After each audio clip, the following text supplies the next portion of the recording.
The Australian government has reversed a Trump-era decision to recognize West Jerusalem as the capital of Israel. They've reversed it, drawing criticism from many, including our next guest. Here with more on what the change means for the international community, former Israeli Prime Minister and maybe future Prime Minister, author of a brand new book, Bibi, My Story, Benjamin Netanyahu. Welcome back to the show. Mr. Prime Minister, what's your reaction to Australia doing this?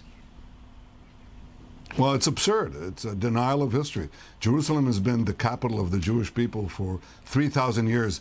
It was made so by King David in 1000 BCE. Can you imagine? So denying history is denying reality. And I was very glad when President Trump recognized Jerusalem as Israel's capital, moved the American embassy there, and it will remain Israel's capital with or without Australia that has taken a flight from reality. Too bad.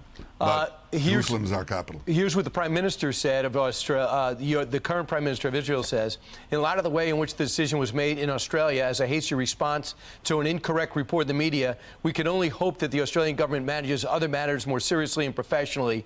Jerusalem is the eternal and united capital of Israel, and nothing will ever change that. Is that strong enough?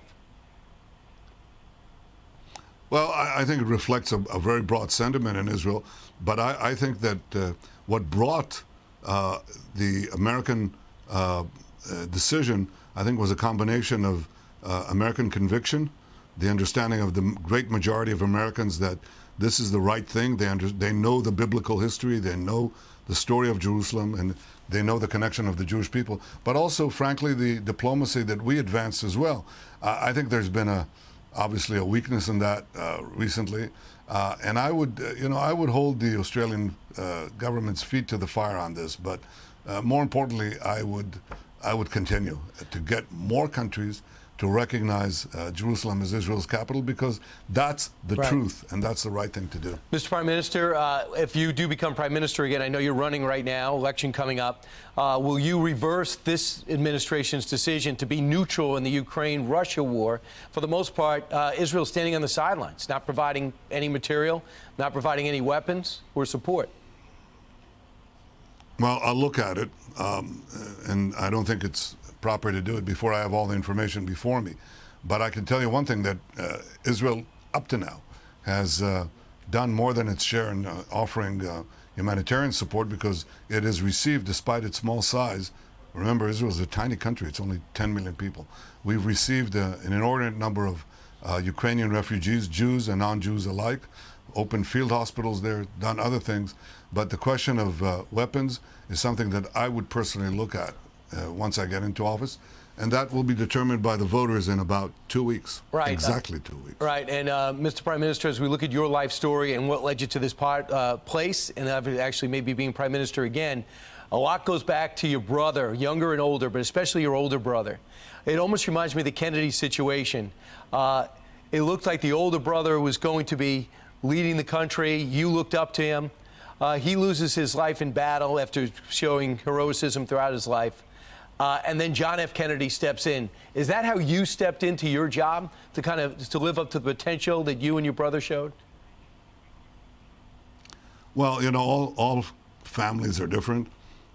And I can tell you, my father, who was a world-respected historian, was very different from Joe Kennedy. I can tell you that. And obviously, we all differ. But my brother was a hero of Israel, a hero of humanity, I think.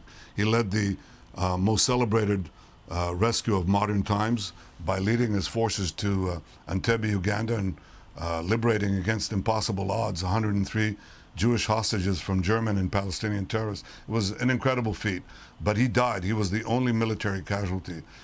And that event, that tragedy, I thought my life would end at that point. But I somehow found the strength to turn inconsolable grief into a public service. I entered public life first to try to change the attitude of the free world to international terrorism, to fight it, to fight the states that sponsor it, and secondly, to become Israel's longest-serving prime minister. And I describe in my book this odyssey, which had a lot of stations during it. Even before my brother Yoni died, I myself nearly died several times. I led many secret operations.